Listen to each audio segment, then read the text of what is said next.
El perfil del tirano en la narrativa bíblica, de Nemrod a Herodes. A lo largo de la Biblia, desde el Génesis hasta los Evangelios, se despliega una galería de figuras tiránicas cuyas características presentan sorprendentes similitudes. Estos gobernantes, separados por siglos y contextos culturales diversos, comparten un patrón conductual que la tradición bíblica presenta como inherente al ejercicio desviado del poder. Su estudio nos permite identificar un perfil claro del tirano, útil para discernir estructuras de poder opresivas en cualquier época. Los arquetipos bíblicos, Nemrod, Génesis 10:8-10, es descrito como poderoso cazador delante de Jehová y fundador del primer reino postdiluviano. La tradición judía y cristiana posterior lo identifica como el instigador de la Torre de Babel, cuyo propósito era hacernos un nombre, Génesis 11:4. Aquí vemos el primer elemento, la búsqueda de fama y gloria personal por encima de la lealtad a lo divino, utilizando grandes proyectos arquitectónicos como monumento al propio ego. El faraón del Éxodo representa la tiranía institucionalizada. Su medida de infanticidio selectivo, Éxodo 1:15-22, revela varios aspectos clave. La paranoia ante el crecimiento demográfico de un grupo minoritario, la disposición a eliminar vidas inocentes para preservar el poder, y la instrumentalización de la violencia estatal como herramienta de control poblacional. Nabucodonosor, Daniel 1:4, personifica la soberbia absoluta. Su construcción de una imagen de oro, Daniel 3:1, para ser adorada, fusiona patriotismo, religión y culto a la personalidad. Su famoso endiosamiento, ¿no es esta la gran Babilonia que yo edifiqué, para gloria de mi majestad? Daniel 4:30, ilustra la identificación del gobernante con la nación y la atribución exclusiva de los logros colectivos. Herodes el Grande, Mateo 2:16-18, representa quizás el caso más documentado de crueldad sistemática, con relatos bíblicos y confirmación histórica en los escritos de Flavio Josefo. Según Josefo, Herodes no solo ordenó la matanza de los inocentes en Belén, un patrón que repite el faraón del Éxodo, sino que perpetró una serie de atrocidades que revelan la profundidad de su tiranía. Asesinato de familiares directos, ejecutó a su esposa Mariamna I, 29 a.C., a sus suegros y a 3 de sus hijos, Alejandro, Aristóbulo y Antípatro, por sospechas de conspiración. Eliminación de rivales políticos. Mandó ahogar a su cuñado, el sumo sacerdote Aristóbulo III, 35 a.C., por su popularidad, y purgó a la nobleza asmonea. Represión religiosa y violencia masiva. Colocó un águila de oro romana en el templo de Jerusalén, profanando el lugar sagrado, y cuando los líderes religiosos protestaron, los quemó vivos. También masacró a miembros del Sanedrín al inicio de su reinado. Paranoia terminal. En su lecho de muerte, ordenó el arresto y ejecución de los notables de Judea para garantizar que hubiera luto nacional, orden que no se cumplió. Estos actos, documentados por Josefo, muestran un tirano cuya paranoia, crueldad calculada y desprecio por la vida humana alcanzaron niveles extraordinarios, incluso dentro de su propio círculo familiar. Herodes Antipas, Marcos 6:14-29, representa la degeneración moral del poder. Gobernante entregado a placeres y pasiones, manipulable por influencias corruptoras, en su caso, Herodías, y dispuesto a eliminar críticos incómodos como Juan el Bautista. El perfil uniforme del tirano bíblico, ampliado con datos históricos. Sintetizando estos ejemplos y enriqueciendo con la documentación histórica sobre Herodes el Grande, podemos identificar un perfil con características recurrentes. 1. Megalomanía y culto a la personalidad. Buscan hacerse un nombre, Nemrod, Nabucodonosor, a través de monumentos y obras faraónicas que glorifiquen su legado personal más que beneficien al pueblo.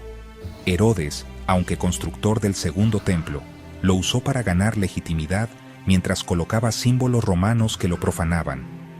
1. Paranoia patológica y eliminación preventiva. Temen ser superados numéricamente, Faraón, o suplantados por rivales, Herodes el Grande, justificando medidas extremas. La ejecución de familiares y colaboradores cercanos, patrón clarísimo en Herodes, marca la paranoia terminal del tirano que destruye su propio círculo de apoyo. 1. Fusión corrosiva de poder político y religioso.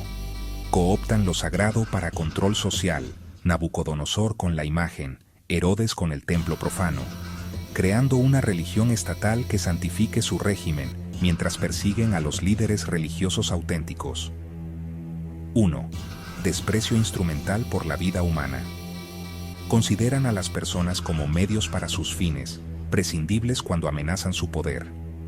Los infanticidios del faraón y Herodes, junto con las purgas políticas y ejecuciones familiares de Herodes, muestran cómo la vida humana pierde todo valor intrínseco.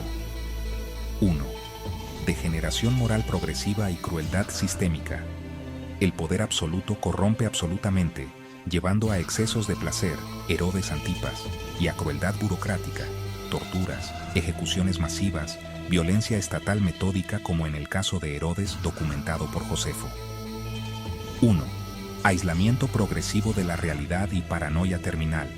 Nabucodonosor literalmente pierde la razón. Herodes en su lecho de muerte planea una masacre póstuma.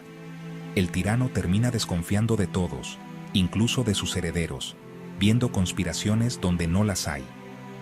1. Narcisismo patológico y legado ensangrentado.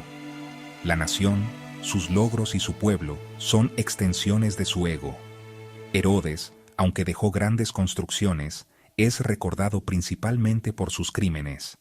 No sirven al pueblo, exigen que el pueblo los sirva a ellos, incluso después de muertos. Un patrón atemporal con confirmación histórica. La Biblia presenta estos retratos no como anomalías históricas, sino como manifestaciones recurrentes de una dinámica del poder cuando éste se desvincula de toda rendición de cuentas moral y social. La corroboración histórica de Josefo sobre Herodes el Grande es particularmente significativa. Muestra que el perfil bíblico del tirano no es meramente teológico o simbólico, sino que corresponde a realidades históricas documentadas.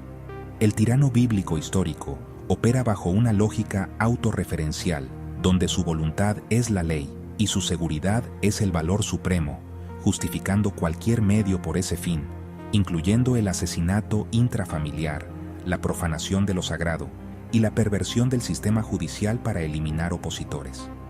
Identificar este perfil en contextos contemporáneos requiere discernimiento, líderes que construyen cultos a la personalidad, que instrumentalizan la religión o ideología para control, que muestran paranoia hacia minorías o rivales, que ejecutan purgas internas y eliminan colaboradores cercanos, que glorifican la violencia estatal como herramienta política y que exhiben degeneración moral mientras exigen pureza del pueblo. La denuncia bíblica de estos modelos no es meramente política, sino profundamente teológica.